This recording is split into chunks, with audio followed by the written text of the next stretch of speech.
Mga kapatid sa pananampalatayang Islam, sinabi ni Allah subhanahu wa ta'ala na may kinalaman sa ating pagliligtas sa ating mga sarili. Na ito nga ay magagawa natin sa pamagitan ng pangingilag na magkasala kay Allah. Sinabi ni Allah subhanahu wa ta'ala, Ya ayyuhalladhina amanu qu anfusakum.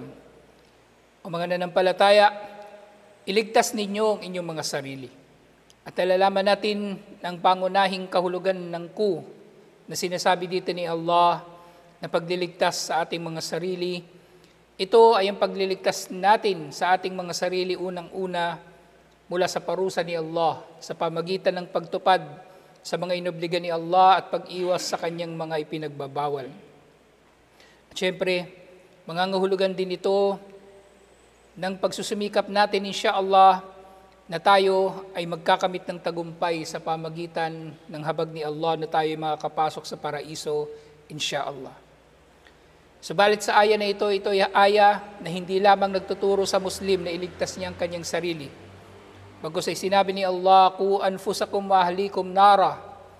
Iligtas ninyo ang inyong mga sarili at ang inyong pamilya mula sa apoy. Waquduhan nasu wal hijara. Ang apoy ng panggatong dito ay mga tao at mga bato. Mga kapatid sa pananampalatayang Islam, tunay na ang tao ay marapat na magsisikap sa kanyang buhay na maitaguyod ang dakilang layunin kung bakit siya nilikha ni Allah subhanahu wa ta'ala. At ito ay walang iba kundi ang sumamba sa Kanya. Subalit habang lumilipas ang panahon sa paglaganap ng kawalang pananampalataya at sa impluwensya ng mga ito, maging ang mga Muslim ay nakakalimot na tayo ay nilikha ni Allah subhanahu wa ta'ala para sa dakilang layunin na ito. At kapag ang tao ay nakakalimot na siya ay nilikha pala ni Allah subhanahu wa ta'ala upang sumamba sa Kanya ng nag-iisa at walang katambal, ang tao ay nagiging abala sa iba't ibang kanyang mga pinagkakaabalahan at ang iba sa mga ito nga ay nagtutulak na sa Kanya na magkasala o nagtutulak sa Kanya na mawalan ng pananampalataya at magtambal sa pagsamba kay Allah subhanahu wa ta'ala. At sa panahon natin ngayon, nananatili ang mga panganib na katulad ng mga panganib na kinaharap ng naunang henerasyon ng mga Muslim at maging ng naunang henerasyon ng mga mananampalataya. Kaya nga, marapat na sisikapin ng tao na siya ay mananatili sa dakilang panuntunan na ito, ang pagkakakilala niya na tayo ay nilikha sa mundo upang sumamba kay Allah subhanahu wa ta'ala, na siya magiging dahilan ng ating kaligtasan at ating kaligayahan, insyaAllah. Mga kapatid sa pananampalatayang Islam, tunay na yaong naligtas ay yaong nagsikap na sambahin si Allah subhanahu wa ta'ala sa abot ng kanyang makakaya at nagkaroon ng dakila o dalisay na layunin sa mga pagsamba na ito sa pagsunod sa dalisay na sunna ni Propeta Muhammad sallallahu alaihi wasallam. At ang pinakamainam na maihahalimbawa natin sa kung paanong pinangangalagaan ng tao ang kanyang sarili at ang kanyang mga minamahal at anumang pinahalagahan niya dito sa mundo, na sino man na mayroong pinahalagahan ay tinitiyak niya na maliligtas ang mga ito, na ito ay magiging ligtas at malayo sa kapahamakan, lalong-lalo ng kanyang pamilya, sa kanilang tahanan, sa kanilang pamayanan, at sa lahat ng lugar. Subalit, sa paghahalintulad na ibibigay natin ngayon ay makikita natin nang marami sa mga tao ay sinisikap nila na maprotektahan ang kanilang mga mahal sa buhay mula sa panganib na pisikal.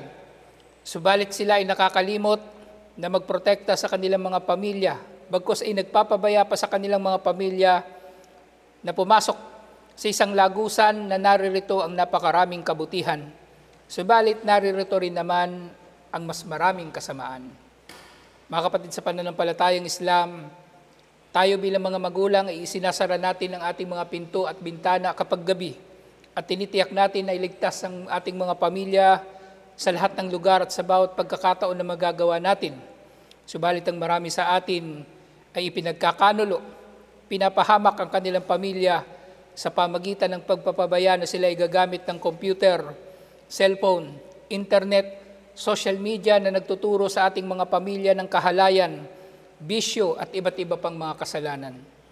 At ang panganib na ito, siyempre, ay maaaring hindi lamang mangyayari sa ating mga pamilya na marapat lamang natin na pagbawalan o kontrolin sa paggamit nila sa mga ito. Maraming mga ama ang nagsasayang, nag-aaksaya ng kanilang mahalagang oras na sana'y ginagamit nila sa pagsamba kay Allah subhanahu wa ta'ala.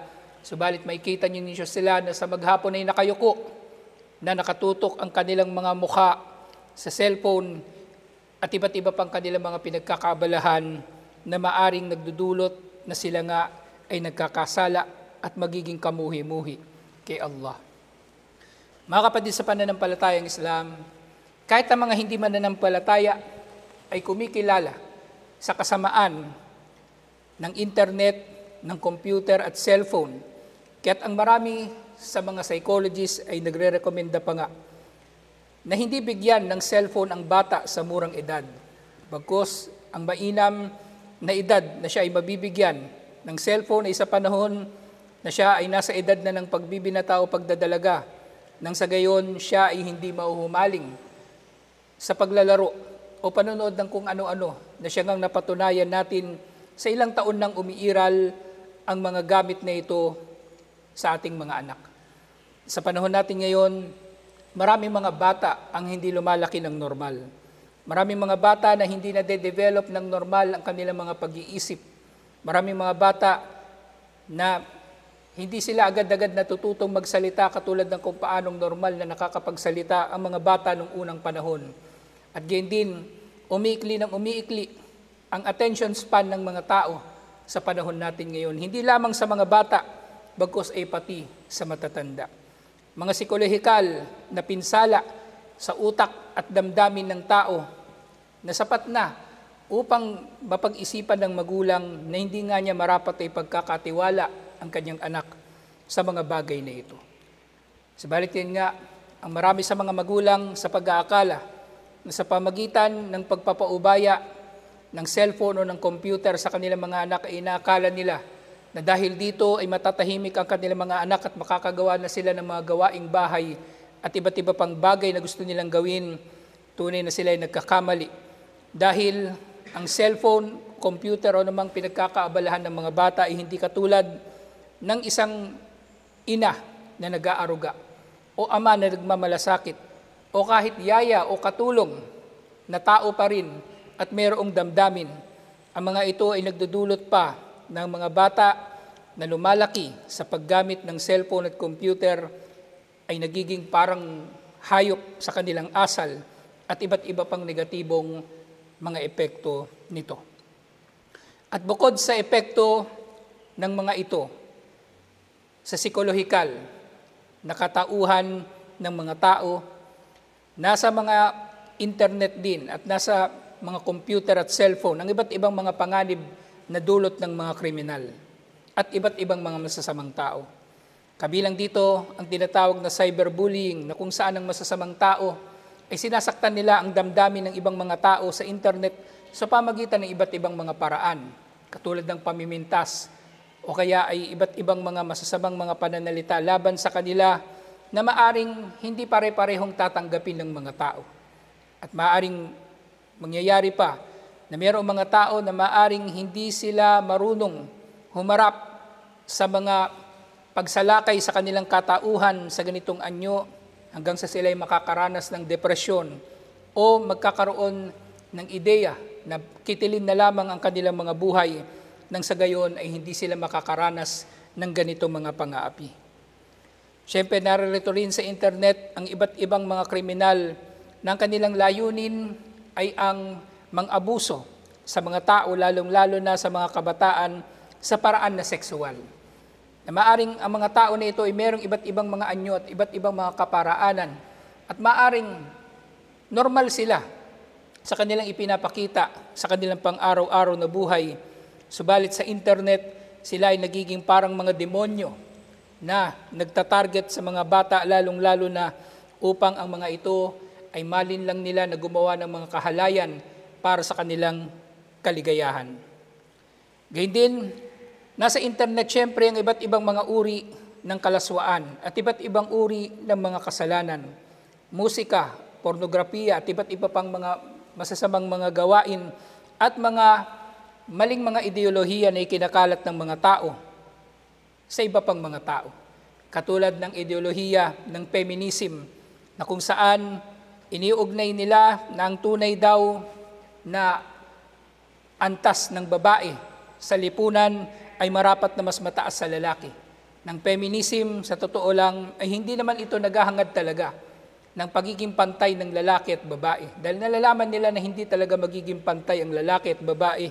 Bagkus ang nais nila, ang feminism ay magiging isang ideolohiya na sa pamagitan nito ay aapihin ng kababaihan ng kalalakihan at ang mga kalalakihan ay susuko sa kanilang pamumuno sa mga kababaihan at hindi ito maaring mangyari dahil nilinaw na ni Allah sa Islam, ar-rijalu qawwamuna 'alan nisa.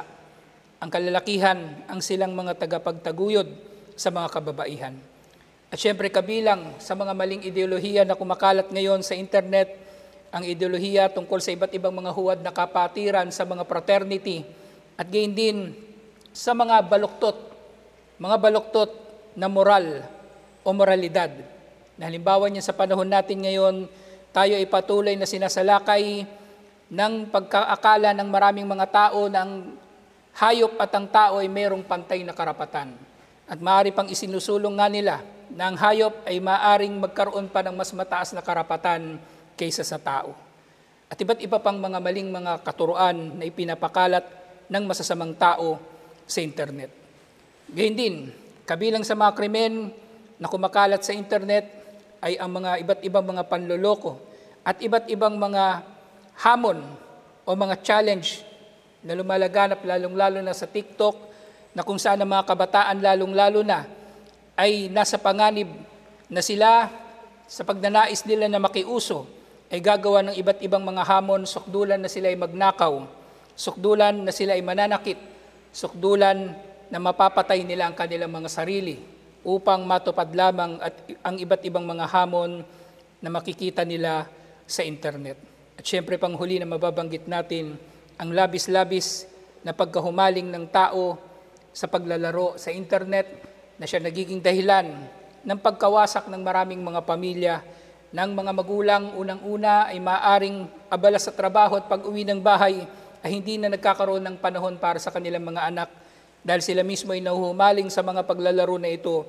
Kaya ang kanilang mga anak ay nagiging ganito rin na wala ng pamilya na matatagpuan sa mga tahanan, bagkos ay mga tao na lamang na magkakahiwa-hiwalay ang kanilang mga buhay, bagaman sila ay nasa ilalim lamang ng iisang bubong, ng iisang tahanan. Mga kapatid sa pananampalatayang Islam, tunay nga nakabilang sa mga pinakamaiinam na biyaya ni Allah subhanahu wa ta'ala sa sinuman ay ang siya ay biyayaan ni Allah ng asawa at mabiyayaan ng mga anak. Biyaya na bihirang nakakamit ng marami sa mga tao sa panahon natin ngayon. At sasabi natin na bihira dahil maaring marami ang nakakapangasawa, oo, subalit marami ang hindi naman nakakapangasawa ng matinong asawang babae o matinong asawang lalaki. At gayon din maaring marami ang binibiyayaan ni Allah ng mga anak, subalit bibihira lamang ang binibiyayaan ni Allah subhanahu wa ta'ala ng matutuwid na mga anak, na mga sumasamba kay Allah subhanahu wa ta'ala at mabubuti sa kanilang mga magulang at sa kanilang mga kapatid at sa lahat ng mga tao, lalong-lalo na nga kay Allah subhanahu wa ta'ala. Kaya nga, ang tao, anuman ang kanyang antas o anuman ang kanyang kalagayan sa kanyang pamilya, siya man ay nagtatamasa ng biyaya ng isang mabuting pamilya o hindi, ito ay maaring pagsubok na rin sa kanya ni Allah subhanahu wa ta'ala. Pagsubok na marapat lamang niyang mapagwagian.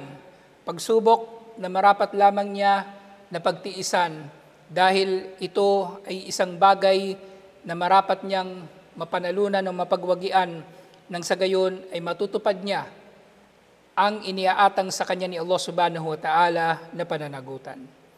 Katulad lamang ng sinabi ni Propeta Muhammad sallallahu alaihi wasallam, kullukum ra'in wa kullukum mas'ulun an ra'iyati. Kayong lahat ay mga pastol at mayroong pananagutan sa inyong mga pinapastol.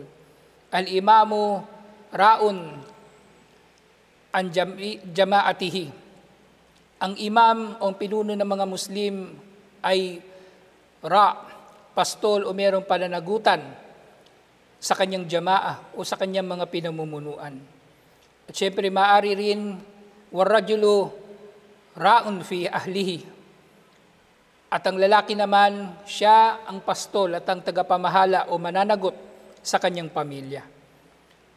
Wal mar'atu ra'iyatun fi bayti zawjiha. At ang babae naman na asawa, siya ang babaeng mayroong pananagutan sa bahay ng kanyang asawa.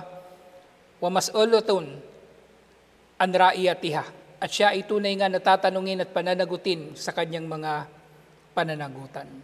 Mga pananagutan na umiinog sa pananagutan ng tao sa kanyang pamilya, pananagutan ng lalaki sa kanyang pamilya at asawa, pananagutan ng asawang babae sa kanyang pamilya at sa kanyang asawa rin, mga pananagutan na maaring binabaliwala ng mga tao sa panahon natin ngayon, subalit mga pananagutan na tiyak na tutuusin ni Allah subhanahu wa ta'ala na maaring sa pamagitan ng mga ito tayo ay magagantimpalaan o tayo ay maparurusahan ni Allah subhanahu wa ta'ala, waliyadu billah. Kaya mga kapatid sa pananampalatayang Islam, marapat lamang para sa mananampalataya na ililigtas niya ang kanyang sarili sa pamagitan ng pagsisikap na matupad ang pananagutan na ito at gayon din ang mailigtas niya ang kanyang pamilya sa pamagitan din ng pagtupad sa pananagutan na ito.